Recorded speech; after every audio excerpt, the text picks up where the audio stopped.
Greetings, stranger. Stay a while and listen. This is the Necromancer. Let me guide you through nightmares of Diablo 2. This episode is dedicated to one of the most dangerous super unique monsters in the game.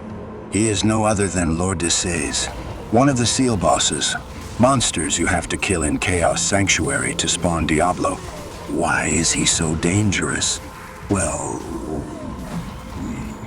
he is not that scary on his own. But his minions, supported by fanaticism, extra strong and amplified damage, are one of the deadliest combinations in the game. One of his minions can cause up to 400 base physical damage, counting an extra strong and fanaticism aura.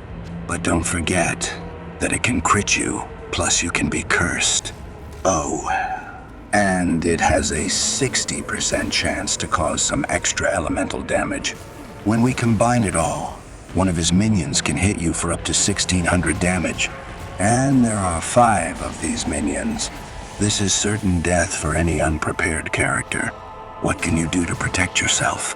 Firstly, don't even think about tanking the boss group. Don't play stupid games, when the only thing you can win is a stupid price. With this boss group, you need to be strategic.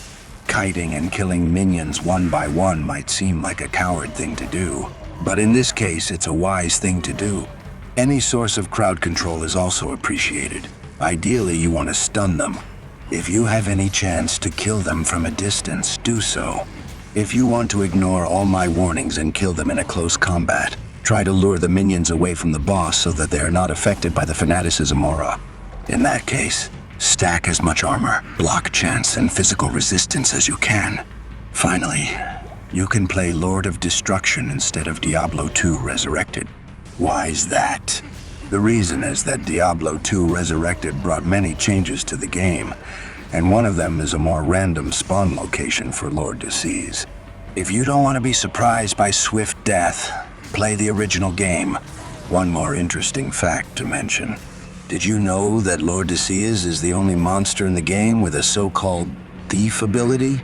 It is actually disabled in current versions, but prior to 1.4, Lord de Seis was able to drop potions from your belt to the ground during battle. And in the earlier versions, it was even able to drop pieces of your equipment.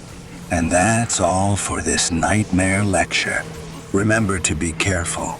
If you don't subscribe to this channel, you will die. Do be afraid, because in that case, your deeds will not be remembered. At least your corpse will make a fine addition to my army of the dead.